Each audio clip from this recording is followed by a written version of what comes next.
Perhelatan sepak bola dunia sebentar lagi akan dimulai. Ribuan supporter dengan atribut mereka masing-masing dari belahan negara dunia sudah berdatangan ke Indonesia demi mendukung negaranya bertanding. Tentu saja supporter menjadi alasan utama seseorang memilih menonton bola langsung di stadion. Yang jelas kehadiran para supporter dari negara lain akan berdampak baik bagi ekonomi masyarakat setempat.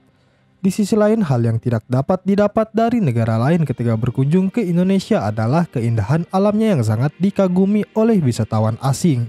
Apalagi yang bertanding adalah tim negara yang mereka dukung. Alasan ini juga bisa disebut sebagai hobi. Bahkan saat pandemi, banyak supporter yang rindu tribun karena kompetisi sempat dihentikan. Nonton pertandingan sepak bola di TV memang bisa dibilang lebih jelas, mulai dari siapa saja yang memulai, siapa saja yang memainkan pertandingan lebih awal, siapa yang mencetak gol, bahkan terjadinya pelanggaran pun terlihat lebih jelas karena bisa diputar ulang bahkan secara slow motion. Alasan ini tentu tidak berlaku bagi pecinta sepak bola. Nonton sepak bola jelas lebih seru dengan lebih banyak orang datang. Kenapa Piala Dunia U17 Indonesia sangat diminati oleh wisatawan dari berbagai belahan dunia? Alasan yang jelas karena Indonesia tempat wisata yang banyak dikunjungi oleh turis luar negeri. Para supporter peserta Piala Dunia juga sudah memesan tiket lebih awal. Bicara soal kepuasan, nonton pertandingan sepak bola di tribun stadion jelas lebih puas, apalagi kalau tim yang didukung sukses mencetak gol hingga memenangkan pertandingan. Atmosfer jelas terasa berbeda. Satu lagi, sepak bola bukan hanya sekedar pertandingan, sepak bola punya drama dan cerita lain, tidak hanya di dalam tetapi juga di luar lapangan. Pada matchday pertama Piala Dunia U17 di Stadion Sijalak Harupat antara Jepang versus Polandia, ternyata mendapat sambutan antusias dari calon penonton.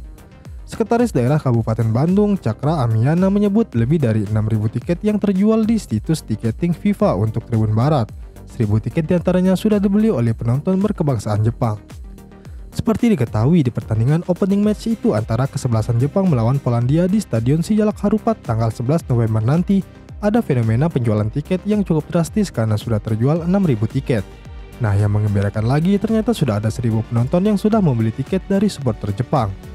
Seperti kita ketahui, di pertandingan opening match itu antara kesebelasan Jepang melawan Polandia di Stadion Sijalak Harupat tanggal 11 November nanti, ada fenomena penjualan tiket yang cukup drastis karena sudah terjual 6.000 tiket. Nah, yang mengembirakan lagi ternyata sudah ada 1.000 penonton yang sudah membeli tiket dari supporter Jepang. Dengan terjualnya 6.000 tiket di opening match ini, Pemkot Bandung optimis bisa mencapai target yang ditetapkan FIFA. Minimal 10.000 penonton di setiap pertandingan.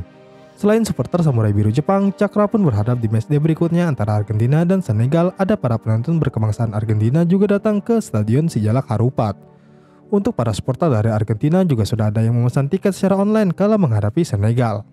Dari jadwal yang beredar, pertandingan pertama Piala Dunia di Sijalak Harupat sendiri akan dimulai pada Sabtu, Jepang versus Polandia, pukul 4 sore, disusul Argentina versus Senegal, pukul 7 malam. Untuk itu PSSI sudah memastikan supporter dari negara lain untuk hadir di stadion, untuk menyaksikan Piala Dunia yang akan berlangsung di Indonesia pada 10 November sampai 2 Desember mendatang. Piala Dunia U17 2023 akan diikuti 24 negara. Kontestan Piala Dunia U17 dibagi ke dalam 6 grup. Babak penyisihan akan digelar di 4 kota yaitu Jakarta, Bandung, Solo, dan Surabaya. Supporter tim lain boleh datang, sangat terbuka, kata Erick Thohir.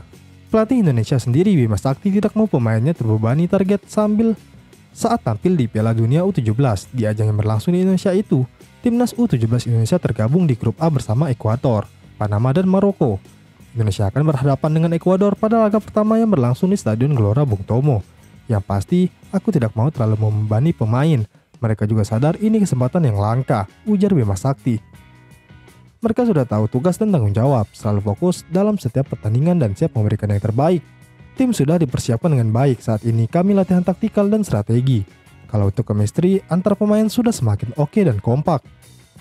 Pemain asal Persija Jakarta tersebut menjelaskan Ekuador adalah tim yang bagus, untuk itu dia bersama seluruh pemain akan berjuang keras demi meraih kemenangan di laga tersebut. Insya Allah mental kami sudah tidak ada masalah menghadapi lawan-lawan di grup A. Untuk itu kami juga mohon doa dan dukungan para supporter Indonesia untuk dapat memenuhi stadion saat kita bertanding. Itu menjadi tambahan motivasi kita agar dapat meraih hasil terbaik dan mencatatkan sejarah baru untuk Indonesia. Vigo Dennis secara belak-belakan mengungkapkan pesan yang disampaikan oleh Bima Sakti untuk skuad Asia. Timnas U17 akan bertarung di ajang prestisius pada November hingga Desember mendatang. Tim arahan Bima Sakti itu akan bermain di ajang Piala Dunia U17 Mereka yang bersatu sebagai tim tuan rumah. Jelang keberlangsungan ajang prestisius tersebut, salah satu penggawa Garuda Asia mengungkapkan pesan dari Bima Sakti selaku pelatih kepala. Beberapa waktu yang lalu, timnas mendapat banyak target baik dari PSSI ataupun pemerintah. Arkan Kakak dan kawan-kawan diminta untuk bisa melaju hingga babak 16 besar turnamen. Meski demikian, Bima Sakti ternyata memiliki target sendiri untuk anak asuhnya.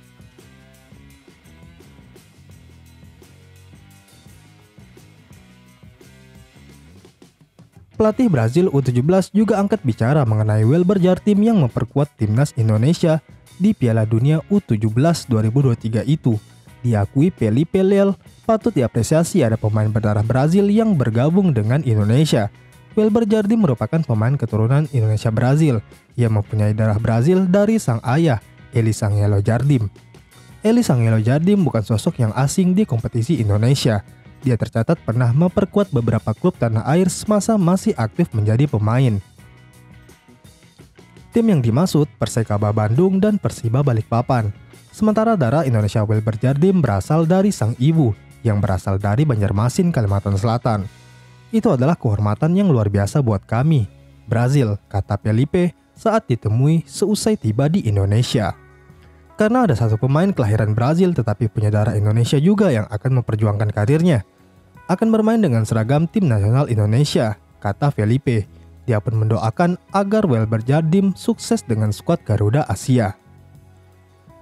Sementara pelatih Ekuador, Diego Martinez juga menyatakan takjub dengan kemegahan Stadion Gelora Bung Tomo yang akan menjadi venue Grup A Piala Dunia U17 2023. Diego Martinez, ia menyoroti lokasi Gelora Bung Tomo Surabaya. Sebelumnya ia mengaku awalnya sempat ragu karena lokasi stadion ada di tengah sawah. Apalagi Stadion Gelora Bung Tomo tersebut adalah laga pembuka Piala Dunia melawan Indonesia. Pelatih Ekuador itu sempat sampaikan komentar protes kepada FIFA untuk pindah ke stadion yang lebih layak, karena jarak Stadion Gelora Bung Tomo dinilainya jauh dari pusat perkotaan. Karena akan berdampak kepada anak asuhnya untuk menjalani pertandingan selama babak penyisihan grup. Para staf Ekuador pun sempat mengeluhkan kondisi stadion yang berada di area persawahan. Namun alangkah kagetnya saat melihat langsung stadion GBT, mereka pun langsung takjub dengan kemegahan dan fasilitas stadion kandang Persebaya Surabaya itu. Ekuador pun tidak menyangka stadion yang dibangun di area persawahan, mengatakan Indonesia sangat unik dan aneh. Stadion GBT jadi satu di antara 4 venue yang ditetapkan untuk menggelar pertandingan Piala Dunia U17.